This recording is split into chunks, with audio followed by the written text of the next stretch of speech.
અમરેલી લેટરકાંડનો પડઘા સુરતમાં પડ્યા। કોંગ્રેસે આજે માનગઢ ચોક ખાતે અમરેલીમાં ભોગ બનનારી યુવતીને ન્યાય અપાવવા માટે ધરણાની જાહેરાત કરી હતી।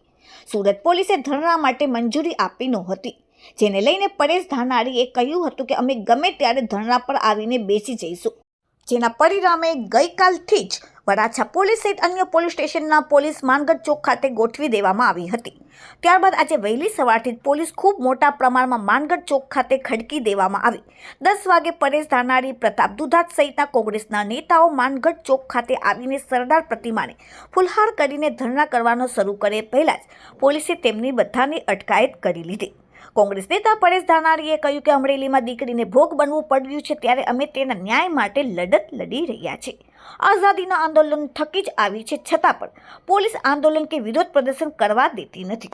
માનગઢ ચોક ખાતે અમે પરમિશન માંગી હતી, પરંતુ પોલીસે અમને પરમિશન આપી નહોતી। ખરેખર તો આ પ્રકારના ધરણા અને આંદોલન માટે કોઈ પરમિશન લેવાની જોગવાઈ નથી। અમે દીકરીને ન્યાય અપાવવા માટે ધરણા કરવા માટે આવી રહ્યા હતા। ધરણા કરવાની પરમિશન નહીં મળે તો અમે વરાછા પોલીસ સ્ટેશનમાં ધરણા શરૂ કરી દઈશું। Report daily India TV, Surat. Mangadh ચોકમાં શ્રી સરદાર સાહેબની સાક્ષીએ એના સ્વાભિમાનનું રક્ષણ કરવા એક નિર્દોષ દીકરી એને ન્યાય અપાવવા માટે અમે 10 થી 5 માનગઢ ચોકમાં ધરણાની જાહેરાત કરી હતી। માનગઢભાઈ, પ્રતાપભાઈ અને ખૂબ બહોળી સંખ્યામાં ગુજરાતભરના આગેવાનો અહીંયા આવ્યા છે। પોલીસે આખા માનગઢ ચોકને જ્યારે જેલ કવચ હોય એ રીતે ઘેરી લીધો છે। એમ છતાં અમે સરદાર સાહેબના ચરણોમાં માનગઢ ચોકના પાદરમાં વંદન કરીને વિનંતી કરી છે, હે સરદાર, તમારું સ્વાભિમાનના રક્ષણ કાજે આ ગુજરાતની એક દીકરી એના ન્યાય માટે અમે આ ધરણાને શરૂ કરી રહ્યા છીએ।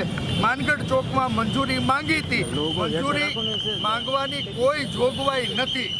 આ દેશમાં સંવિધાનથી દરેક માણસને સરકાર સામે સવાલો ઉઠાવવાનો અધિકાર છે।